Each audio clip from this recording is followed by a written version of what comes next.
दोस्तों, कभी कभी जिंदगी हमें ऐसे मोड़ पर ले आती है जहां मदद करना इंसानियत नहीं, इम्तिहान बन जाता है और किसी अनजान के लिए बहाए आंसू कभी हमारी तकदीर का सबसे बड़ा मोड़ बन जाते हैं। मुंबई की भीगी सड़कों पर एक लड़का बैठा था, बिल्कुल चुप, बिल्कुल टूटा हुआ। नाम था अशोक कुमार। गांव से आया था कुछ सपने लेकर, लेकिन आज उन सपनों का जनाजा उसी फुटपाथ पर पड़ा था। हाथ में एक प्लास्टिक की थैली थी जिसमें बस एक जोड़ी कपड़े थे, एक पुरानी डायरी और 1000 R200 अभी अभी जूते की दुकान से निकाला गया था। कहा गया, तू कस्टमर से बात करना नहीं जानता, कल से मत आना। आंखें नम थीं, लेकिन कोई आंसू नहीं था, क्योंकि वो इतना टूट चुका था कि अब रोने की भी हिम्मत नहीं बची थी। और तभी उस वीरान सड़क पर एक तेज चीख गूंजी, बचाओ, कोई है क्या? मुझे अस्पताल ले चलो, मुझे खून बहुत बह रहा है। अशोक की आंखें खुली, कानों में आवाज फिर गूंजी और उसके शरीर में बिजली सी दौड़ गई। वो उठा भागा। जहां से आवाज आ रही थी वहां एक भीड़ खड़ी थी, मोबाइल निकालकर वीडियो बना रही थी। कुछ लोग कह रहे थे, पुलिस को बुलाओ, एम्बुलेंस आने दो, हम क्यों हाथ लगे। लेकिन वहां एक महिला करीब 30 साल की, खून से सनी कुर्ती, माथे पर गहरा घाव और आंखों में मौत का डर। वो कांपती हुई आवाज में बस कह रही थी, कृपया कोई मेरी जान बचा लो। अशोक की रगों में इंसानियत दौड़ पड़ी। उसे भी नहीं पता चला कि उसने क्या किया।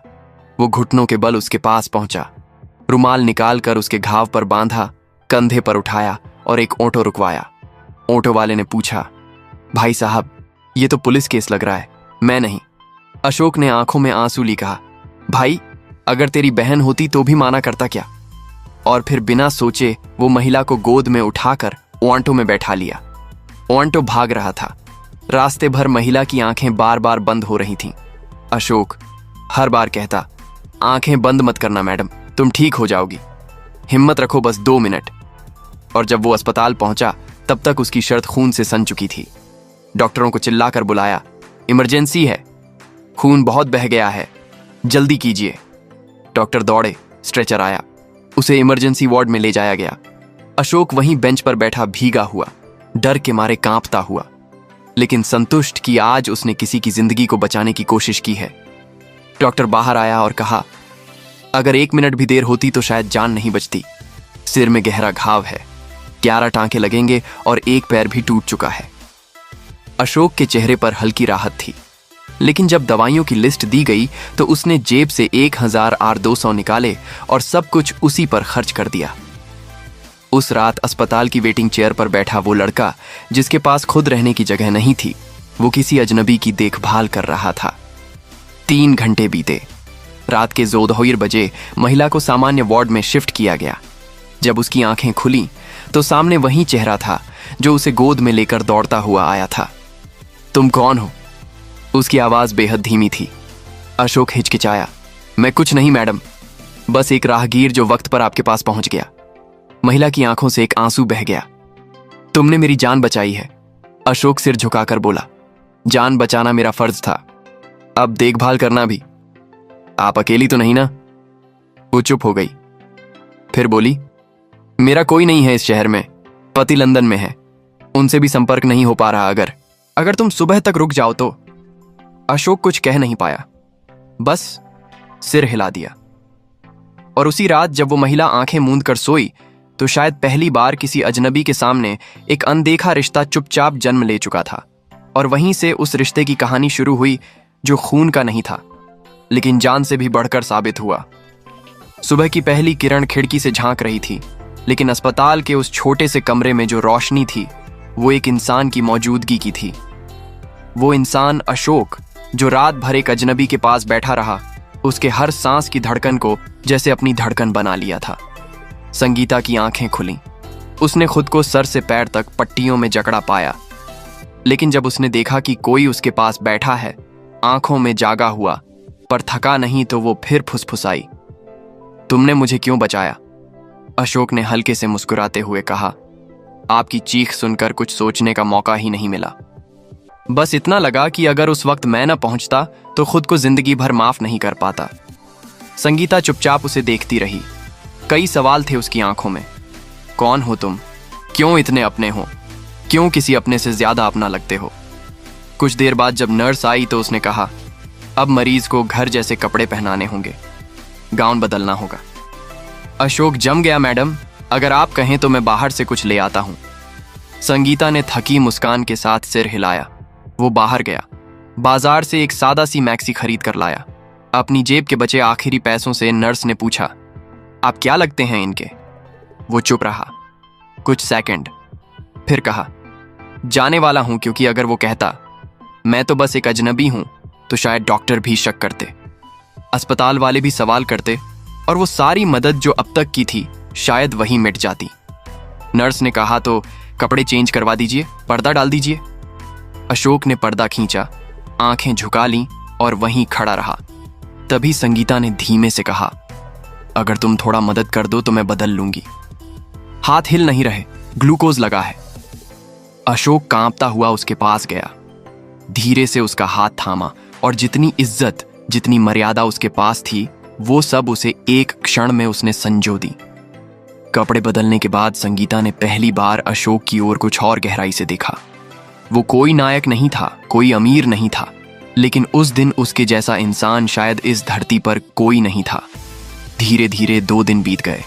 अशोक अब अस्पताल के हर कोने से परिचित था। कभी दवा लाने दौड़ता, कभी रिपोर्ट लेने जाता। संगीता की सेवा में वो खुद को भूल चुका था, और संगीता, वो अब उसे देखने लगी थी उस नजर से जिससे कोई किसी करीबी को देखता है। कभी सोचती, जिस इंसान ने मेरी जान बचाई वो मुझसे कुछ भी नहीं मांग रहा। क्या सच में अब भी ऐसे लोग बचे हैं दुनिया में? तीसरे दिन डॉक्टर ने कहा, अब आप मरीज को डिस्चार्ज कर सकते हैं। घर में देखभाल जरूरी है, लेकिन अस्पताल की जरूरत नहीं। अशोक ने डॉक्टर को धन्यवाद दिया और एक बार फिर उसी तरह संगीता को व्हील चेयर में बिठाया। घर चले मैडम, संगीता ने पहली बार बिना कुछ कहे सिर्फ सर हिलाया और उसकी आंखों से एक आंसू चुपचाप उसकी गोदी में गिर पड़ा। ऑटो रुका। बिल्डिंग बहुत ऊंची थी, 7वीं मंजिल पर उनका फ्लैट। जब अशोक ने दरवाजा खोला तो उसकी आंखें खुली की खुली रह गईं। 3 कमरे, बड़ा हॉल, चमचमाता फर्नीचर। उसने कभी इतना खूबसूरत घर सिर्फ फिल्मों में देखा था। मैडम, ये आपका घर है? संगीता ने धीमे से कहा। हाँ, पर अब इसमें कोई नहीं रहता, सिर्फ मैं। अशोक उसे धीरे से बेड पर लेटा है, चादर उठाता है और एक तकिया उसके सर के नीचे रखता है। तभी फोन बजता है। नया नंबर। संगीता कांपते हाथों से उठाती है। हेलो। दूसरी तरफ से आवाज आती है, रूपा, मैं विनय। उसकी आंखों से फिर आंसू गिरते हैं। विनय, तुम, मेरा एक्सीडेंट हो गया था, मैं मरते मरते बची हूं। अगर एक लड़का नहीं होता तो मैं आज नहीं होती। फोन के दूसरी तरफ से आवाज आती है, मैं आ रहा हूं रूपा, 2 दिन में तुम्हारे पास पहुंचूंगा, बस तुम ठीक रहो। फोन कट जाता है। कमरे में एक सन्नाटा और उस सन्नाटे को तोड़ता है संगीता की धीमी आवाज, अशोक, क्या तुम 2 दिन और मेरे साथ रह सकते हो?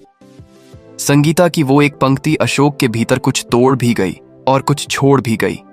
उसने सर नीचे झुकाकर कहा, मैडम, जब तक आपके अपने लोग नहीं आते तब तक मैं आपके साथ हूं, क्योंकि अब इस जिम्मेदारी से पीछे हटना मेरे ज़मीर के खिलाफ होगा।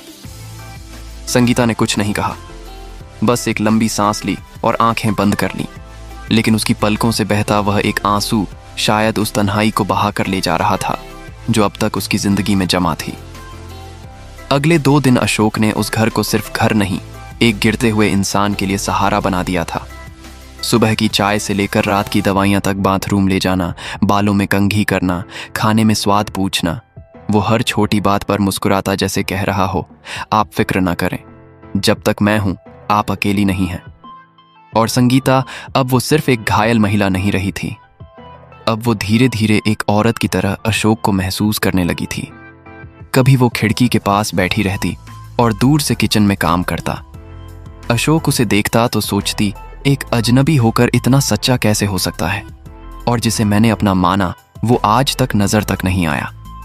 रात को वो डायरी लिखती थी जिसमें एक पंक्ति रोज जुड़ती थी, आज भी अशोक ने मेरे लिए वही किया जो शायद मेरा अपना कभी ना करता। तीसरे दिन दोपहर दरवाजे की घंटी बजी। अशोक ने दरवाजा खोला। सामने एक लंबा चौड़ा आदमी खड़ा था, सूट बूट में, हाथ में ट्रॉली बैग, चेहरे पर हल्की थकान और आवाज में बनावटी चिंता। हेलो, मैं विनय। रूपा का पति अशोक ने एक पल को उसे ऊपर नीचे देखा, फिर मुस्कुराकर दरवाज़ा खोला। आइए, वो अंदर है। जैसे ही संगीता ने उसे देखा, वो बिखर गई, फूट फूट कर रो पड़ी। विनय, तुम कहाँ थे?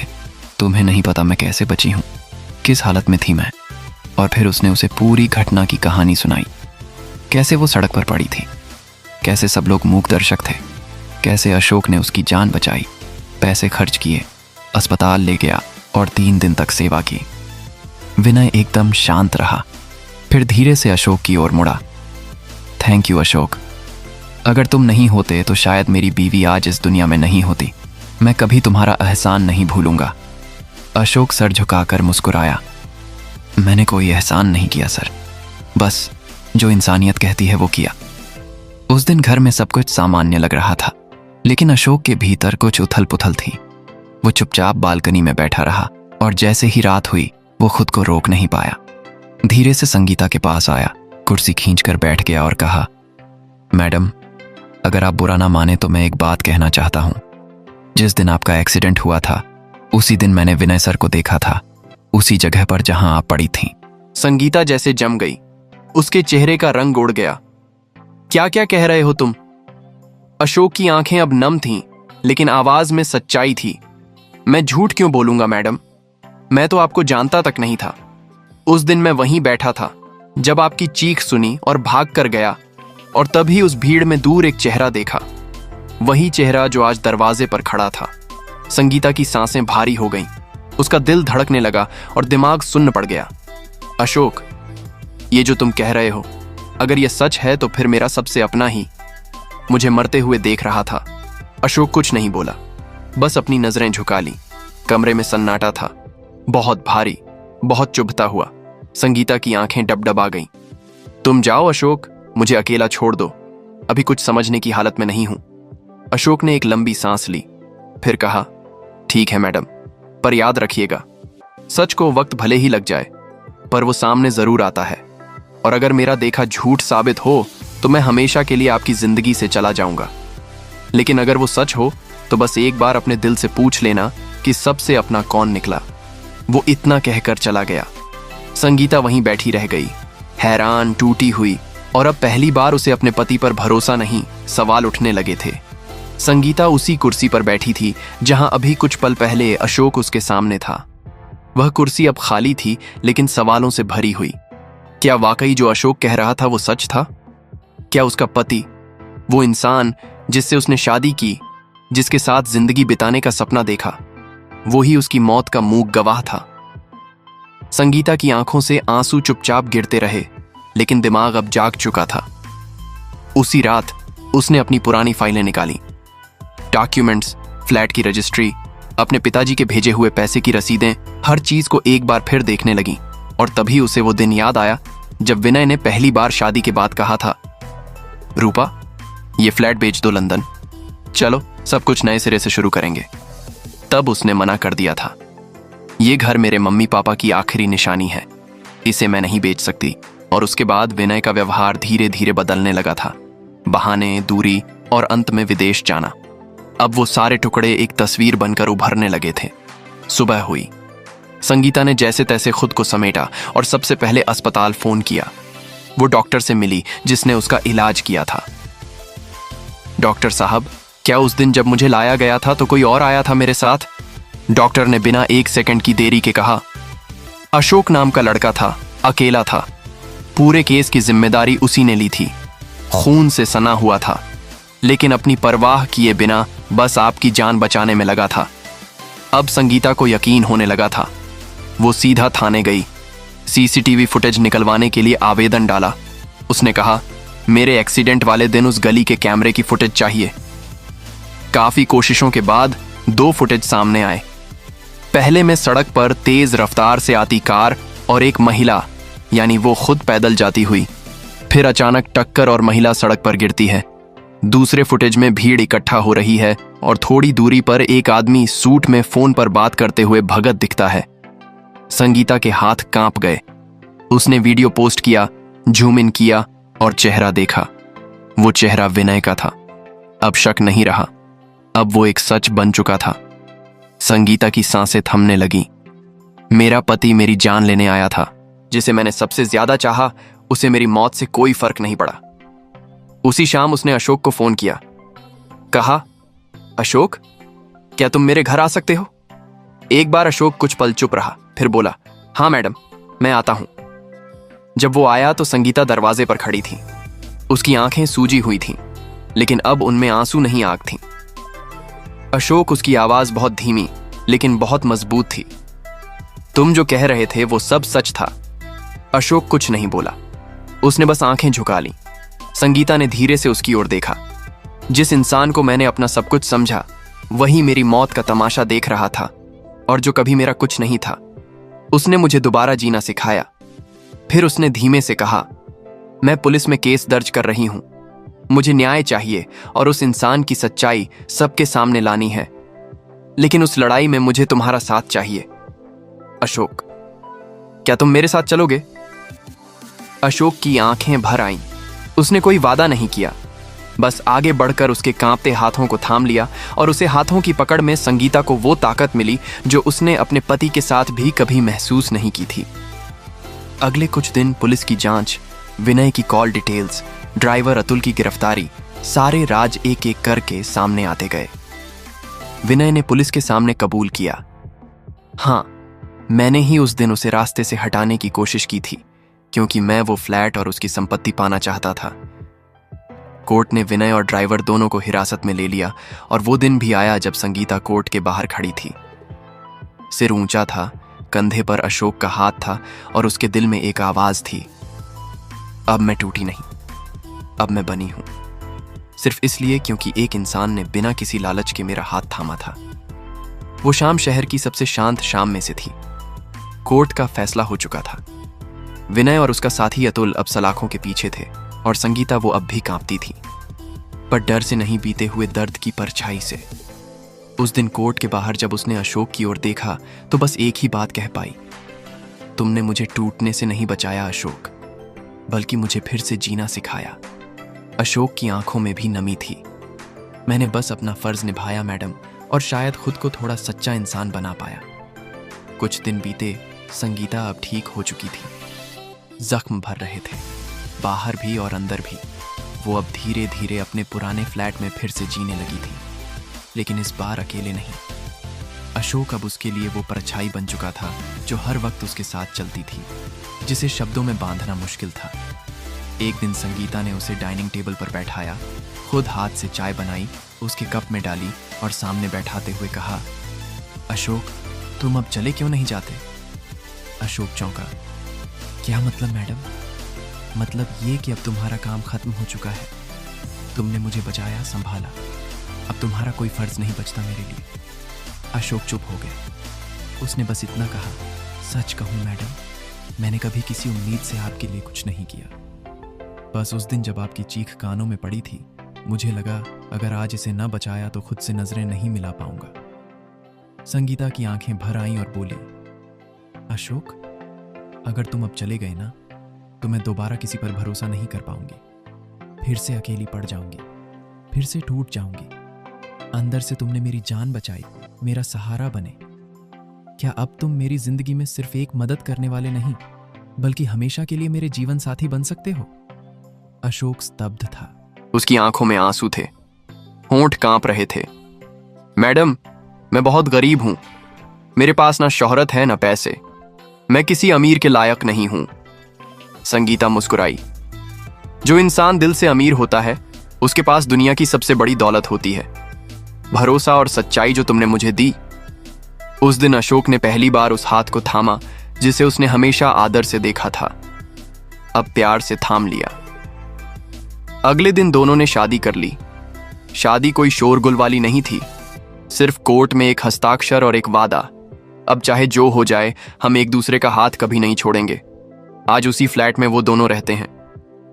संगीता अब एक एनजीओ चलाती है जिसका नाम है दोबारा जिंदगी, जहां जख्मी महिलाओं को मदद मिलती है, सहारा मिलता है। और अशोक, वो अब किसी दुकान में काम नहीं करता।